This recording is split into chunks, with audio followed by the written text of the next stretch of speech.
नमस्कार दोस्तों। कहानियों की श्रृंखला में आज सुनेंगे राजेंद्र मोहन भटनागर जी की कहानी मीनू दी। लेकिन उससे पहले मेरा आपसे विनम्र अनुरोध है कि अगर मेरे द्वारा सुनाई हुई कहानियाँ आपको अच्छी लगती हैं और आपने अभी तक मेरे चैनल को सब्सक्राइब नहीं किया है तो सब्सक्राइब ज़रूर करें, लाइक करें और अपने दोस्तों और परिचितों में शेयर भी करें। बेल आइकन दबाना बिल्कुल भी ना भूलें। आज सुनिए मीनू दी। शिलांग पहाड़ी प्रदेश अत्यंत नैसर्गिक, हरा भरा, पुष्पों से महकता, सन्नाटे की ध्यानावस्था का हृदय खोलता अत्यंत रमणीक स्थान है। मृणालिनी पहाड़ी से घिरी उस वाटिका में टहलते टहलते शिला पर आ बैठती। कई बार उसमें यह विचार फूटता कि कहीं वह अहिल्या तो नहीं है और अपने राम की प्रतीक्षा तो नहीं कर रही है। स्त्रियों के भाग में ऋषियों का अभिशाप क्यों लिखा है और किसने लिखा है? सुधीरा सरकार सोचने लगती है कि उसे उसने क्यों बुलाया तो यहाँ लाकर उसने कपाट बंद क्यों कर लिए? वह ऐसा क्यों करती है उसे बुलाकर? यह सब क्या है? वह क्या दिखलाना चाहती है? सुधीरा सरकार उसकी प्रिय संगनी है। उसके एकांत की कथा, अंतर कथा, कटाव छटाव, मेल बेमेल, घात प्रतिघात आदि सबकी साक्षी है। उसी ने उसे सलाह दी थी, बड़े बुजुर्गों की तरह खांस कर, मीनू दी, एक न एक दिन यह तो होना ही है। हर लड़की को पत्नी और हर लड़के को पति बनना है। मुझे विवाह नहीं करना है सुधी, एक झटके में मृणालिनी कह जाती। तू सौभाग्यशालिनी है कि ऐसे विद्वान, कर्मठ और साधु चरित्र के मानुष ने तुझे पसंद किया है, जिसकी शिक्षा दीक्षा इंग्लैंड में हुई है और जिसने आईसीएस जैसे प्रतिष्ठित पद को ठुकराकर वाइस प्रिंसिपल बनकर जीने की राह पर चल पड़ना उचित समझा है। इस सब से मुझे क्या? पगली, तुझे नहीं तो क्या मुझे है? तेरा वसंत, तेरी आकांक्षाओं का सौरभ और तेरी अंतरात्मा के संवाद का साक्षी एक मनीषी बनने जा रहा है। कैसे होंगे वे संवाद जब घूंघट उठने पर तुम एक दूसरे को देखते के देखते रह जाओगे? अभी तू नहीं जान सकेगी उस जीवन के अंतः सम्मिलन को जहां तन मन के साथ आत्मा का व्यवहार मुखर होने लगता है। मुझे नहीं चाहिए ऐसा अलौकिक जगत सुधी। अभी पढ़ना है, सिर्फ पढ़ना, पढ़कर जानना, अनुभव करना है कि जीवन का सच झूठ क्या है। वहां भी तेरी पढ़ाई में 4 चांद लग जाएंगे, क्योंकि वहां तुझे पढ़ाने वाला ऐसा अद्वितीय आचार्य होगा जिसके सानिध्य संपर्क में आत्मीय पारदर्शिता का तुझे अनज्ञात अनुभव हो सकेगा। वैसा अनुभव लाखों लाख में से कदाचित किसी को हो सके।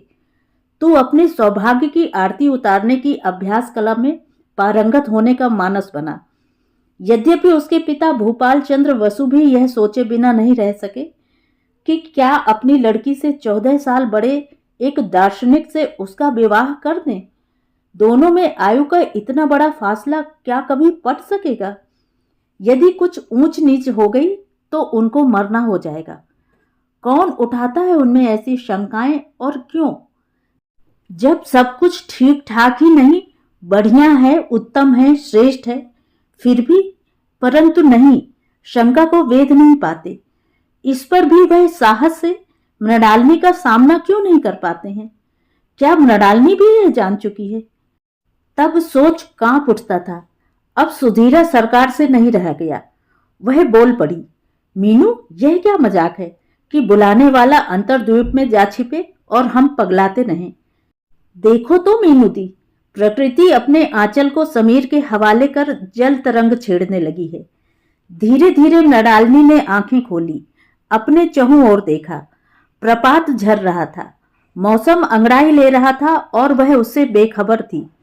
उसकी चेतना पर उस सब का कोई असर नहीं पड़ रहा था। क्या बात है मीनू, तू कहाँ जा खोई?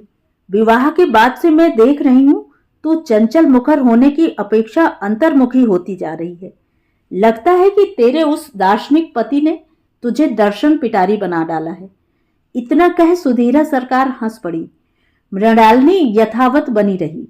उस पर न मुग्ध होते वातावरण का कोई असर पड़ा और न सुधीरा के छेड़ने के प्रयास का। सुधीरा पूछ बैठी, उनका कोई पत्र आया क्या? अब तक तो उनकी तपस्या पूरी हो चुकी होगी। क्या पता ये तपस्या कुछ होती भी है या? मीनू, तुमसे शारदा मणि देवी, रामकृष्ण परमहंस की पत्नी, ने कहा था कि तुम द्वापर युग के उपसंहार में जन्मी राजा बलि की पुत्री उषा हो और हमारे वो श्री कृष्ण के बड़े पुत्र अनिरुद्ध के रूप में जन्मे हैं, यही ना? तुझे उस पर आपत्ति है क्या? शारदा माँ ने यह भी पूछा था कि जीवन में सबसे बड़ी साधना है अपने पर अडिग विश्वास, यही सर्वस्व है, हमारे अंतस का साक्षी और बहुत कुछ। परंतु यह सब मेरी समझ के बाहर है। मेरा विश्वास तनिक भी नहीं डगमगाता, फिर भी मेरी समझ सोच पर तनिक सा भी खटका नहीं होता। सब कुछ शिशुवत सा सोया पड़ा रहता है। पर क्यों क्यों नहीं मुझ में जागृति आ पाती? सुधीरा सरकार भी भरसक चेष्टा करते करते थक गई थी। मृणालिनी का पति उससे 8 वर्ष से दूर है, पांडिचेरी में बैठा साधना अनुरत है। पता नहीं कब साधना पूर्ण होगी और कब तक मृणालिनी को उसकी प्रतीक्षा करनी पड़ेगी। क्या सारी उम्र?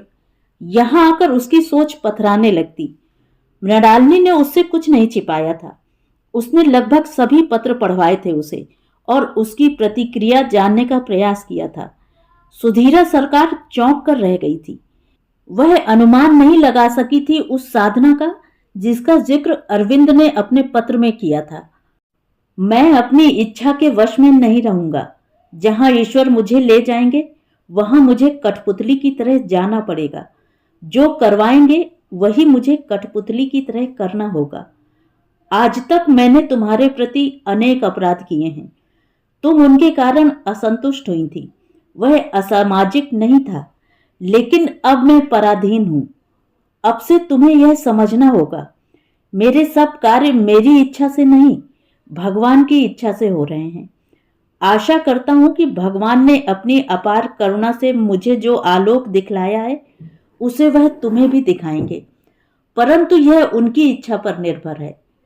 पत्र के अंत से पूर्व मृणालिनी को वह हिदायत भी दे दी थी कि ये पत्र वह किसी को भी नहीं दिखलाए, कारण जो बात मैंने लिखी है वह अत्यंत गोपनीय है। मृणालिनी ने मुझसे पूछा था, यह सब क्या है? इसके लिए हमें शारदा देवी मणि की शरण में जाना होगा। यह आध्यात्मिक क्षेत्र से जुड़ा प्रश्न है। इसका उत्तर वे ही दे सकती हैं। ध्यान, धारणा और विश्वास का वहां से मंत्र मिल सकेगा। भगवान की कठपुतली ही बनना था तो विवाह क्यों किया? वह उनका अतीत था मीनू, और यह उनका वर्तमान है। अतीत को अनागत का पता नहीं होता। भगवान है भी क्या? सब मानते हैं, सुधीरा सरकार कह जाती। मैं तेरी प्रतिक्रिया जानना चाहती हूँ, मृणालिनी कहती। मेरे सामने ऐसी असुविधा नहीं है, मैं सबके साथ हूं। भगवान है यह सभी मानते हैं, तो तू भी यही मानती है? और कोई रास्ता भी नहीं बचता है मेरे मानने न मानने का। पीड़ा जब सखी बन आंखों से आत्मा में उतर जाती है तब वह अमर हो जाती है, और अमरता कभी मरती नहीं। फिर तू बता सुधी, मरना सन होकर भी कैसे मरे? वह तो मरकर जीने के मंत्र का गंडा गले या बाह में बांधे अमर हो जाती है। जिसे जीभ के छुआने मात्र से आदमी मर जाता है वही उसे अमर भी बनाता है। तभी उसने मृणालिनी को उलझन के कच्चे पक्के अंधेरों से बाहर खींचने के लिए धीरे से पूछा, तूने क्या निर्णय लिया है मीनूदी? कैसा निर्णय? मृणालिनी ने आंचल को संभालने का प्रयास करते हुए सुधीरा की ओर देखा। हर बार तू यही प्रश्न करती रह जाती है, उससे आगे की राह पर कुछ भी खुलासा नहीं कर पाती है। फिर मुझे बुलाने का अर्थ? सच यह है कि तू, सुधीरा सरकार इतना कह चुप रह जाती। ठहर सुधी, तनिक ठहर। यह तू अच्छी तरह जानती है कि हम बंगाली स्त्रियां, चाहे वे कुमारी हों या विवाहित अथवा विधवा, लगभग उदासीन, उपेक्षा और बंधुआ मजदूर की मानसिकता से ग्रस्त रहती हैं। फिर निर्णय कैसा? मृणालिनी ने अपनी स्थिति स्पष्ट कर दी। इसी समय हवा के तेवर बदले, टहनियां हिलने लगीं। ठंड में बढ़ती ठिठुरन ने बंद द्वार पर हौले से दस्तक देनी शुरू की। सुधीरा ने कहा, जहां तक मुझे याद पड़ता है तुम्हें अरविंद ने एक पत्र में लिखा था कि जब कोई पुरुष एक बार योगी बनता है तब उसके अतीत के संबंधों के चिन्ह मिट जाते हैं। वह नए सिरे से और नई शैली में जीवन जीता है। हाँ, यह सच है, परंतु उनका आग्रह है कि यदि मैं दूसरों की बातें न मानकर मात्र उनकी सुनूं, उनको मानने का यत्न करूं, तो वे मुझे अपना बल दे सकते हैं। यह क्या है? कौन सा बल है? वही बल ना कि मन को सुदृढ़ करो और श्रद्धा विश्वास पर आंच न आने दो, तो दुख मन पर अपना आधिपत्य नहीं जमा पाएगा। आपके योगी राज ने यह भी स्पष्ट कर दिया था कि उनका तुम्हारे साथ विवाह हुआ है। इस कारण तुम्हें यह अनुताप तो भोगना ही होगा, क्योंकि वह आम जनों के सुख दुख के घेरे में बंधे नहीं रह सकते। सुधीरा रुक गई यह जानने के लिए कि मृणालिनी ने इतने दिनों तक क्या सोचा, किसे सत्य माना। सुधी रह रहकर उनके पत्र के वे अंश मेरा पीछा करते रहे जिनमें उनका यह आग्रह रहता था कि मैं जिस अवस्था में गुजर रहा हूं उसमें तुम्हारा धर्म वही बनता है जो मेरा धर्म है। मेरे लक्षित कार्य की सफलता में अपना सुख मानने के अतिरिक्त तुम्हारे सामने अन्य कोई रास्ता नहीं है। अर्थात तुम ईश्वर की शरण में जाओ, उसके प्रति समर्पित होने का जमकर प्रयास करो। यदि तुम सर्वस्व छोड़कर एक बार चल पड़ी तो वह तुम्हें अभावों से मुक्त कर देगा और तुम्हारी सेवा साधना से मेरे चित्त को भी बल मिलेगा। क्या तुम इन तांत्रिक बातों पर विश्वास करने लगी हो मीनूदी? यदि हां, तो फिर कुछ अन्यथा सोचना करना क्या। अब हमें चलना चाहिए, मुझे लौटना भी है। तुम नाराज हो उठी सुधी। मैं क्यों नाराज होंगी? तुम अपने मन की स्वामिनी हो और योगी राज तुम्हारे पति। पति पत्नी के बीच में मैं नाराज होने वाली कौन? मैं सामान्य नारी हूं। इस कारण मेरी सोच, मेरा धर्म और मेरी क्रियाएं सामान्य स्तर की हैं और मुझे उनसे कोई शिकायत भी नहीं है। फिर भला मैं तुम्हारे किस काम की? सुधीरा में खींच तिल मिला उठी। तो अब लौट लें मीनूदी? हाँ, कदाचित यही ठीक रहेगा। मेरे लिए तुम्हें सुधीरा सरकार से मात्र सुधीरा और सुधी बनकर रह जाना पड़ता है। मैं तुम्हारी मानसिकता का वास्तविक अनुमान तो नहीं लगा पाती कि तुम्हें मेरे पास आकर और मेरे अंधेरे सन्नाटों के बीहड़ों में मात्र सन्नाटे की धड़कन सुनते रहने से क्या मतलब। तुम एक शालीन और सुखी जीवन जी रही हो और उससे चेतना के स्तर तक प्रसन्न हो। फिर क्यों तुम्हें मैं अपनी अरागात्मक चेतना के कंटकों की साक्षी बनने दूं? क्षमा सुधी, क्षमा। तुम अपने भरे पूरे परिवार में सुधीरा सरकार बनी रहो।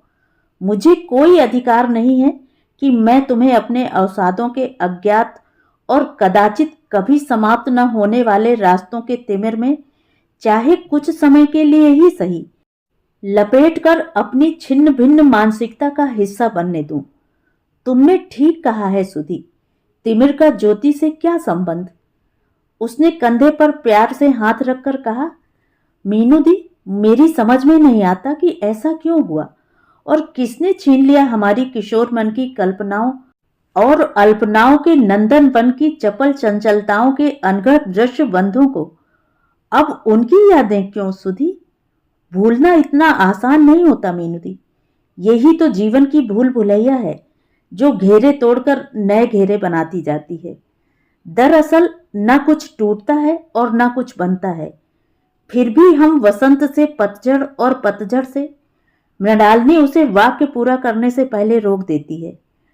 उससे आगे कुछ नहीं सुधी, हमें दलदल का उल्लेख नहीं करना चाहिए। नीचे से ऊपर तक एक वही तो है जो हमारे होने न होने से निर्लिप्त बना हुआ अपनी दलदल से न प्रसन्न है और न अप्रसन्न। वह इंद्रियां होते हुए भी इंद्रियों का बोझ लेकर न मिथक बनाता है और न उनको मिटाने की किल्लत पालता है। मेरी एक बात मानोगी मीनूदी? कहो सुधी। शुद्ध रहते हुए अपनी प्यारी सखी की बात ना मानूंगी, ऐसा आज तक हुआ नहीं है। हुआ हो तो वह याद नहीं। तू बोल तो। सुधीरा सरकार ने सोचने की मुद्रा में अपने हृदय की अनुमति मिल जाने पर कहा, परिस्थितियां पूछकर नहीं बनती, और न बनने बनाने का इंतजार करती हैं। वे चुपके चुपके बुनावट डालती रहती हैं और अचानक सामने आकर दस्तक दे देती हैं। किसी अजनबी की तरह वे अपनी परछाइयां साथ लेकर नहीं चलती, क्योंकि वे जानती हैं कि उनकी परछाइयां तो हम तुम हैं। यह उसे कहना नहीं था, पर कह गई। उसने अपनी इस गलती के कान उमेठे हुए आगे इस चेतावनी के साथ कहा, मीनू दी, तू मुझे बुलाकर रीतना चाहती है ना? तुझे कोई चाहिए जो तेरा इतना विश्वसनीय हो, जितना शायद तू अपने को भी नहीं मान पाती। वह तेरी गोपनीय अंतर्गाथा को सिर्फ सुने, पूछे टोके कतई नहीं, और न उसे अविकल या संक्षिप्त में किसी के सामने दोहरा सके, सिर्फ मूक साक्षी रहे। उसके होते हुए गुजर जाने दे पहाड़ी पत्थरों को। भूमिका नहीं सुधी, तुझे जाना भी है। वह मीनू दी की बात पर मुस्कुराए बिना नहीं रह सकी। उसने अपने को संभालते हुए आगे कहा, मैं यह तुझे अपने अनुभव से कहती हूं कि तू अपने को रीता करने के लिए तन्हाई की शरण लेकर मेज के सामने जा बैठ। कुछ कोरे कागज रख ले और कलम दवात की ओर देख। देखती रह। जब देखना बोझिल होता महसूस होने लगे, तब तू उसे कागज पर लिखती जा, बिना सोचे और बिना रुके। किसे? पगली, तेरे उनके अर्थात योगी अरविंद के 3 पागलपन से तो तू परिचित ही है। उसके साथ तू अपना चौथा पागलपन और जोड़ ले। उन्हें ठोक बजाकर चेता दे कि पागलपन जाहिर करने में स्त्रियां पुरुषों से कम नहीं हैं। इस पर दोनों एक साथ हंस पड़ी। रीतते पल शिशवत हो खिलखिला उठे। हंसना बेवजह ही रास आता है। वातावरण कुछ कुछ धुलकर साफ हुआ। सुधीरा तुरंत गंभीर होकर कहने लगी, वे लिपे पुते कागज चाहे तू किसी को भी संबोधित करे, परंतु वे लौटकर तुझे अपने को ही संबोधित करते आभास देने लगेंगे। जब तुझे मेरी जरूरत जान पड़े, तब तू उन बेगानी परिस्थितियों में लिखे उन कागजों में सिर खपाने का यत्न करना, तो तू जरूर यह अनुभव कर सकेगी कि तू उन्हें मुझे ही सुना रही है। और यदि तुझे उससे राहत नहीं मिले, तो तू राइटिंग टेबल के सामने फैले कागजों पर वह सब लिखने लगना जिनसे तुझमें बेचैनी संभाले नहीं संभल पा रही है। मैं चाहे तेरे कितने भी नजदीक क्यों न हूं, परंतु मैं वह नहीं हो सकती जो तू है। कुछ न कुछ अंतर्भेद तो जरूर ही बना रहेगा। हम पूर्ण विश्वास पाकर भी वह सब उगल नहीं पाते। उसमें से कुछ न कुछ किन्हीं कारणों से अंदर ही अंदर छटपटाता रह जाता है। सुधीरा सरकार आगे बढ़ने लगी। मृणालिनी उसके साथ साथ चलने लगी। जब सुधीरा उसके घर से आई थी, तब मृणालिनी ने उसका हाथ पकड़कर कहा था, सुधी, फिर भी यदि मुझे कभी तुम्हारी जरूरत अनुभव हुई तो मैं आ जाऊंगी, तू चिंता मत कर। यह कह सुधीरा सरकार कार में जा बैठी। सुधीरा को गए महीनों गुजर गए। अरविंद घोष के 2 पत्र भी आ गए, जिनमें वह अपनी बहन को न समझाकर उसे ही हर बार यह उपदेश देते रहे थे कि सहन कर लो। किसी का व्यवहार किसी के चाहने मात्र से वैसा नहीं बदल सकता जैसा वह चाहता है, बल्कि उससे उसका उल्टा ही असर पड़ता है और वह व्यक्ति अपनी शांति खो बैठता है। यदि वह व्यक्ति शांति से उस सब को सहन करता रहेगा, तो उसे शीघ्र यह अनुभव होने लगेगा कि हर काम शांति से चल रहा है और वह प्रसन्न भी है। यह मंत्र उसे जादुई असर वाला अनुभव होगा। मीनू दी, मृणालिनी ने सुना किसी ने उसे पुकारा है। वह उठी नहीं। उसके कान दरवाजे की कुंडी से जा लगे। कोई होगा तो दोबारा कुंडी खटखटाएगा। तब उस नीरवता को दीवार घड़ी की टक टक की ध्वनि ही बेध रही थी। बहुठान मतलब भाभी, हमने पहले ही कह दिया था, सरोजनी ने स्मरण कराया। ठाकुर जी मतलब ननंद, कहते कहते हमारा कंठ सूख चला है। मृणालिनी सहमे हुए सोचते हुए आगे बोली, कहा अवश्य था, परंतु हम उनकी पत्नी हैं। अर्धांगिनी ठाकुर जी, हमने भी आपसे कितनी बार कहा है। स्मरण है, तुम 3 साल तक अपने घर शिलांग में पड़ी रही। भैया कभी उधर मुंह करके भी नहीं सोए। तुम्हारे कारण भैया अलीपुर की काल कोठरी में पड़े सड़ते रहे। वो तो हम थे जो चंदा इकट्ठा कर जो कर सकते थे किया। तुम और तुम्हारे पिता ने क्या किया? पत्नी क्या ऐसी होती है? आखिर भैया को ही चंद्रनगर पांडिचेरी की शरण लेनी पड़ी। मैं तुम्हारे हाथ जोड़ती हूं, मेरे भैया का पीछा छोड़ दो। उन पर मूठ माठ चलाने से बाज आओ। वह तुमसे दूर भागते रहे हैं और अब तो तुम में जरा सी भी लज्जा शर्म नहीं है। तुम्हारी जगह मैं होती और मेरा पति मेरे साथ ऐसा करता तो मैं कब का उससे नाता तोड़ देती। पता नहीं तुम किस मिट्टी की बनी हो। अब तो मुझे तुम्हें बहू ठान कहते भी शर्म आती है। सरोजनी की तेज तीखी आवाज उसके कमरे में गूंजने लगी। नहीं नहीं नहीं ठाकुर जी, नहीं, ऐसा कड़वा मत बोलो। तुम भी एक औरत हो। औरत, औरत की शत्रु। यूं भी अपने समाज में औरत का कितना सम्मान है। ऊपर से तुम मेरे प्रति अपने भैया के कान भरती रहती हो। पता नहीं उन्हें चिट्ठी पत्री में क्या क्या मेरे बारे में उल्टी सुल्टी बातें लिखती हो, जिससे वे महीनों महीनों तक चिट्ठी नहीं डालते। भैया ने तुम्हें छोड़ दिया है बहुठान। अब तुम उनकी जिंदगी में कभी झांक भी नहीं सकती। मृणालिनी एकदम हड़बड़ाकर खटिया पर उठ बैठी। उसका हृदय क्रंदन कर उठा। झिंगुर रात के सन्नाटे और कटीली झाड़ियों में तिलमिलाते अंधेरे की अंतर कथा को सुना रहे थे। उसका और झिंगुरों में कैसा मैत्री भाव है।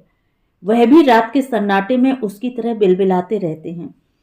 फिर भी वह परित्यक्ता से अपने को अनुभव करने लगी। समग्र तप तपस्या साधना आराधना सेवा संकल्प ईश्वर आध्यात्म आदि व्यर्थ हैं यदि पुरुष स्त्री समधरातल पर सक्रिय नहीं होते। एकाकी संकल्प समर्पण किसके लिए? जब तक द्वैत अद्वैत और अद्वैत द्वैत का परस्पर वरण नहीं हो जाता। ऐसा वरण कि द्वैत अद्वैत की अनुभूति तो हो परंतु उन दोनों का अस्तित्व बना रहे। शारदा देवी सुधीरा सरकार की उपस्थिति में उन सबको समझा रही थी जो उनका आशीर्वाद लेने आए थे। वे समाजोत्थान संकल्प के लिए प्रयत्नशील थे। मृणालिनी सुन रही थी और अपने जीवन को लेकर सोच रही थी कि प्रायः ऐसी सूक्ष्म बातें अध्यात्म अनुप्रेरित होने के कारण कुछ समय के लिए सम्मोहित अवश्य करती हैं। मुझे क्या करना चाहिए? लौटते हुए मृणालिनी ने सुधीरा सरकार से सहज प्रश्न किया। तुम सुधीरा सरकार का भी सानिध्य पा चुकी हो मीनू दी, तो तुम ही बतलाओ कि तुमने मुझमें और उनमें क्या अंतर पाया, जबकि वह अपने गुरुदेव अरविंद को मानकर चलते हैं और सबको बतलाते भी हैं कि उनका हृदय एक ऐसी अलौकिक नगरी के समान है जहां समस्त बाह्य सौंदर्य संपदा से कहीं अधिक सौंदर्य ऐश्वर्य उनके अंतस की अक्षय संपदा है। मृणालिनी में प्रश्न उलझ उलझ कर अपनी सीमाएं टटोलने लगे। फिर भी उसने यह कहा, हमारे समाज में यह मानकर चला जाता है और पत्नी से यह अपेक्षा की जाती है कि वह एक पतिव्रत भारतीय पत्नी के रूप में अपने पति द्वारा खोजे हुए मार्ग को बिना सोचे समझे अनुसरण करे। इसी में उसके जीवन की सार्थकता है। परंतु मैं लाख प्रयत्न करके भी इस पथानुगमन की अनुमति अपने हृदय से नहीं पा सकी। तुमने मेरे प्रश्न का उत्तर नहीं दिया मीनू दी। हाँ सुधी, तुम ऐसा समझती हो तो मुझे कुछ नहीं कहना। मैं कुछ समझ नहीं पाई। ये बातें कोई किसी को समझा भी नहीं सकता। मैंने बहुत प्रयत्न किया कि अपने आप को उनसे अलग कर सकूं, परंतु मुझसे यह संभव नहीं हो सका। आज मैं अपनी बात यहीं समाप्त कर रही हूं सुधीरा। ये पत्र तो नहीं बन सका, परंतु इसमें मेरा हृदय अवश्य बोल सका है। मैं किसी छलावे या मिथक का प्रतीक बनकर मरना नहीं चाहती, ताकि मेरी गलत नजीर यथा सुविधा पेश की जाती रहे। यह सब सच है उन लोगों की दृष्टि में जो स्वयं भुलावे छलावे में रहने के लिए दूसरों का ध्यान अपनी ओर से हटाए रखना चाहते हैं और समाज का ध्यान उन चित्रों तक सीमित रखना चाहते हैं जिनको मुझ जैसी स्त्रियां पूजा घर में लगाकर और आंख बंद किए अपने को छिपा लेना चाहती हैं। मेरा उन महान व्यक्तियों के प्रति आदर भाव बराबर है, परंतु मैं इस सच को छिपाने के लिए कतई तैयार नहीं हूं कि ऐसा मैंने अपने मम्मी पापा की पीड़ा को कम करने के लिए किया। मेरी मम्मी मेरे कारण बहुत दुखी रहती और कभी कभी रोते रोते कहने लगती कि उनकी बुद्धि पर पत्थर पड़ गए थे। अन्यथा जब पंडितों ने एक स्वर में इस विवाह को कराने से मना कर दिया था, तब वह विराम लगा सकती थी। मां को रोकने का मैंने भरसक प्रयास किया, पूर्व कर्म का हवाला भी दिया, बीच बीच में भाग्य को भी ढाल बनाया, परंतु वह रुकी नहीं। रुकी मैं भी कहां थी।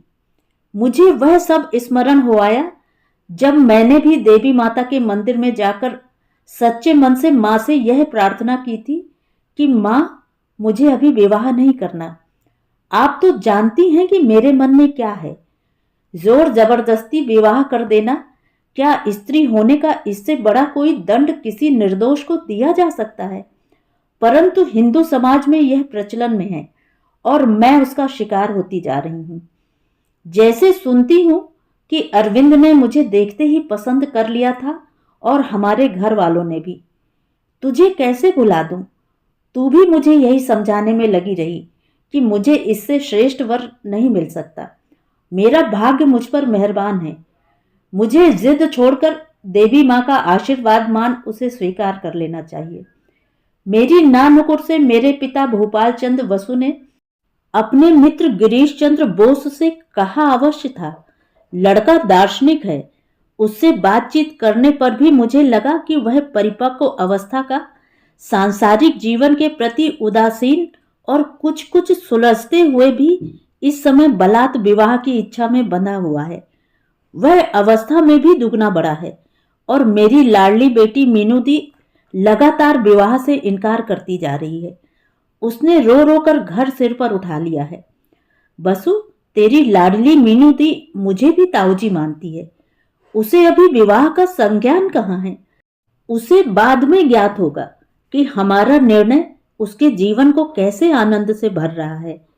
ऐसा निराभिमानी साधु चरित्र पाश्चात्य वातावरण में पढ़ लिख कर भी भारतीय संस्कृत के प्रति सर्वस्व निछावर करने वाला, पूर्णतया भारतीय आत्मा का दर्पण और सादगी पसंद होनहार दामाद तुझे कहाँ मिलेगा?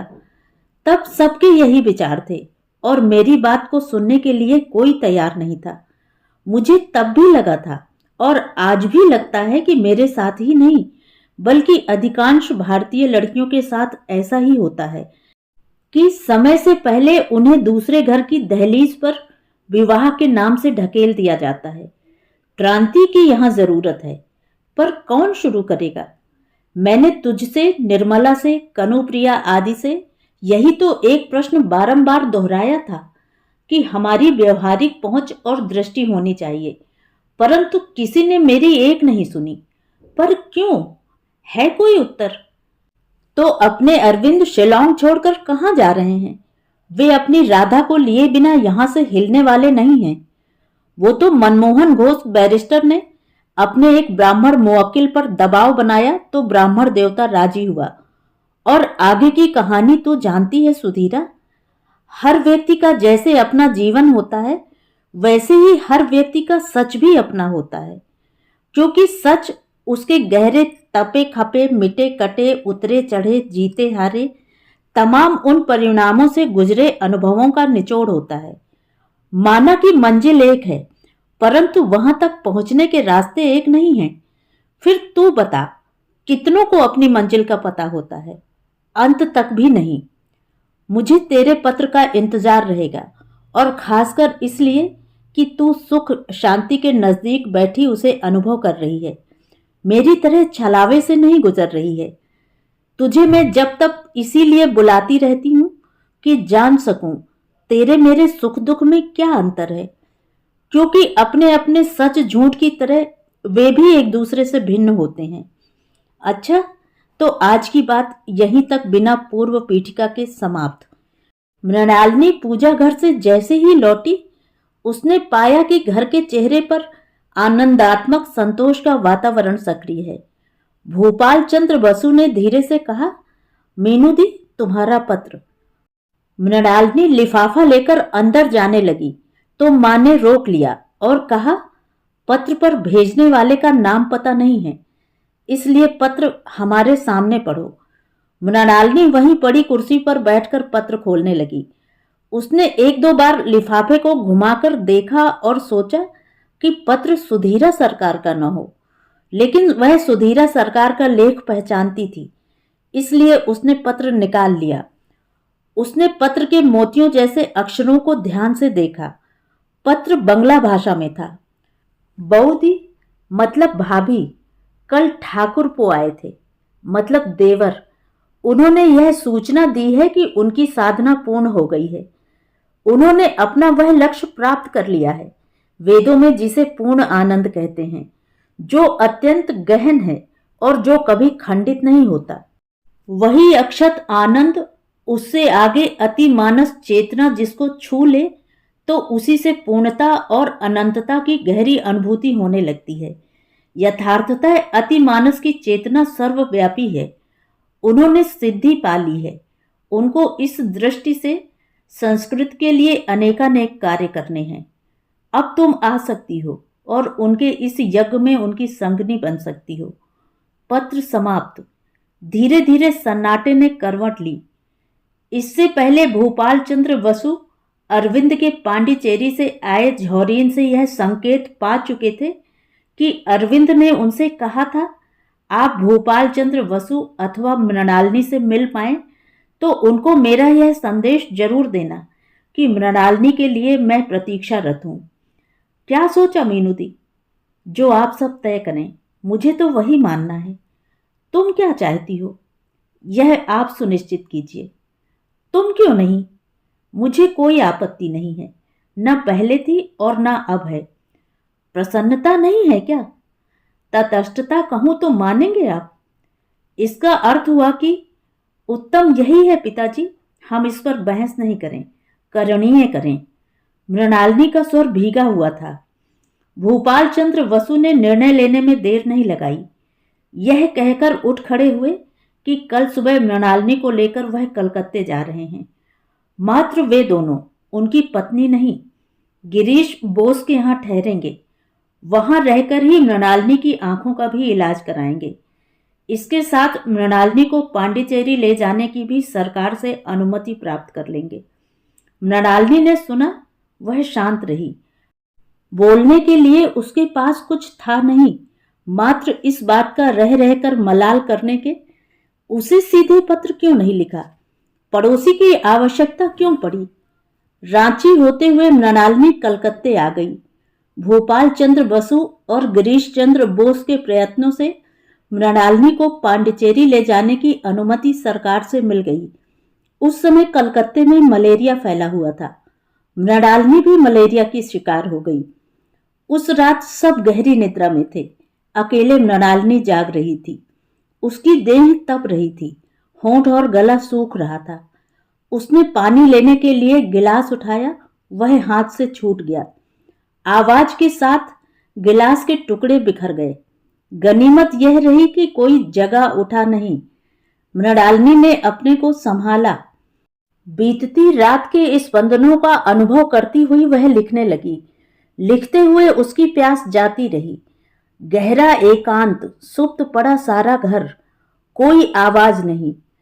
आज मुझे क्या हो रहा है और क्यों हो रहा है सुधीरा, यह बताने में मैं अपना समय खोना नहीं चाहती। देह कांप रही है पर मन नहीं। मुझे लिखने में कोई कठिनाई नहीं हो रही है।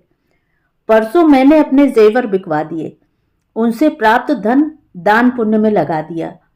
मैंने तुम्हारे पास कुछ गहने रखे हैं, उनको तुम बेचकर जो धन पाओ उसे बैंक में जमा कर देना और उससे मिलने वाले वार्षिक सूद का उपयोग निवेदिता कन्या विद्यालय की छात्राओं को छात्रवृत्ति देकर करती रहना। यदि तुम्हें आवश्यक लगे तो इस संबंध में अरविंद घोष से भी पूछ लेना। मैं अपने को प्लेटफॉर्म की गतिविधियों से जोड़कर पहचानने का प्रयत्न कर रही हूँ। 32 वर्ष का जीवन कल की घटना सा लग रहा है। 32 वर्ष की धड़कनों का हिसाब कैसे लगाऊं? मेरी गणित की कमजोरी पर तो घर बाहर सदा नुक्ताचीनी होती रही है। तू सच जानना चाहती है तो सुन। पारदर्शिता का जीवन में कोई अर्थ नहीं है। यह लुभावना शब्द है जिसका प्रयोग प्रायः बिना सोचे समझे कर दिया जाता है। मेरे लिए ईश्वर का कोई अर्थ नहीं है। मुझे नहीं लगता है कि वह है। उसकी कल्पना मानव की शंकाओं ने की है, वह भी अपने को छिपाने बचाने के लिए, और वह भी जो उससे संभव नहीं है उसके लिए प्रार्थना पथ बनाने के लिए। तुझे यह जानकर अचरज हो सकता है कि तेरे जीजा के पास फ्रांस से महिला आई है, मीरा अल्फासा। वह उनके प्रभाव क्षेत्र में प्रवेश पाने लगी है। सुना है फिलहाल वह लौट गई है, परंतु वह पुनः आने का आश्वासन देना नहीं भूली है। वह शीघ्र लौटेगी। फिर मैं वहां जाकर क्या करूंगी? मैं इस कथन का समर्थन इसलिए नहीं कर पा रही हूं कि वैसी अलौकिक अनुभूतियों से भरना चाह कर भी मैं अपने को रीतता पा रही हूं। सुना है दीपक बनर्जी से कि उसे अरविंद के किसी पटु शिष्य ने कहा है कि वे मानते हैं जहां एक दफे प्रेम प्रकट किया गया हो वहां वह प्रेम वर्षा किए बिना नहीं रह सकता।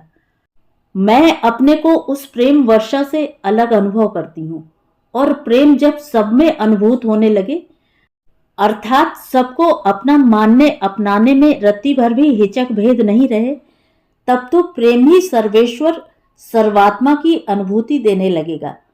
मेरा यह अनुमान अपने अनुभवों के साथ जुड़कर सर्व प्रेम के रूप में प्रकट होने लगा है।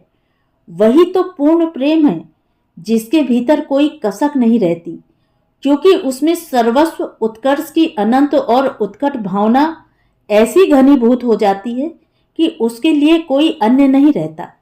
बूंद ही समुद्र बन जाती है। अब लग रहा है सुबह होने को है, क्योंकि चिड़िया चहचहाने लगी हैं।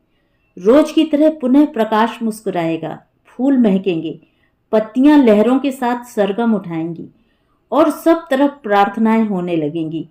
क्या मंदिर, क्या गुरुद्वारे, क्या मस्जिद, क्या चर्च, हम भी कहीं उनमें होंगे सुधीरा। चलो अब बाय बाय करें, मृणालिनी को अलविदा करें। तुम्हारी अपनी लाडली सखी मीनू दी। सुधीरा सरकार के हाथ से उसकी अनुपस्थिति में उठे आत्मसंवाद के वे पृष्ठ पिंजरे में बंद किसी पक्षी की तरह फड़फड़ा उठे। उसे सुनकर अचरज हुआ कि उसके नाम आए अरविंद के सारे पत्र संदूकड़ी सहित गंगा की धारा में बहा दिए गए। यही उसकी अंतिम इच्छा थी। सुधीरा सरकार कैसे कहे कि वह सदा मीनूदी बनी रहना चाहती थी, सबके साथ सबको अपना बनाकर। पगली उसके कलकत्ते पहुंचने से पहले ही उस रास्ते पर चुपचाप निकल गई, जिस रास्ते का राही कभी लौट कर नहीं आता। काश वह मीनूदी ही रह पाती। इसके साथ ही उसकी आंखों ने हृदय को रास्ता दे दिया, और कुछ बूंदें उन कागजों पर टपक कर रह गईं, अनंत के छोर सी। सुधीरा तत्काल कलकत्ता पहुंची, सीधे भोपाल चंद्र बसु के निवास पर, उस कमरे में गई जहां मीनूदी ने अंतिम सांस ली थी। उसने उस कमरे का चप्पा चप्पा छान मारा। तब उसे अलमारी के एक कोने में उपेक्षित पड़ा एक गुड़मुड़ कागज नजर आया। उसने उस कागज को उठाया, खोला तो स्तब्ध रह गई। पत्र उसी के नाम था। सुधीरा, कभी तुझसे मैं यह नहीं पूछ सकी कि मेरी शादी के लिए उत्तरदायी कौन है। तू जरा इस पर सोचना। मैं तो तेरे उत्तर की प्रतीक्षा नहीं कर पाऊंगी। तब तक शायद मैं इतनी दूर जा चुकी होंगी कि तेरा पत्र मुझ तक कभी नहीं पहुंच सकेगा। मैं मम्मी पापा का यह पूछकर मन दुखाना नहीं चाहती थी कि ईश्वर को जानने वाला यह क्यों समझ सका कि वह अपनी पत्नी को हृदय से बुलाना चाह रहा था, तो उसके नाम दो शब्द क्यों नहीं लिखे? दूसरे के जरिए उसे बुलाने की जरूरत क्यों पड़ी? क्या यही है उनकी साधना के सफल होने का रहस्य कि पत्नी की उपेक्षा जगजाहिर की जाए? ये प्रश्न मेरे तक सीमित नहीं है। इन प्रश्नों के उत्तर की प्रतीक्षा हर पत्नी के लिए जरूरी है। तुम्हारे सहयोग के लिए मेरे पास शब्द नहीं है। तुम्हारी मीनूदी। तो ये थी कहानी। कहानी आपको कैसी लगी? कमेंट करके ज़रूर बताएं।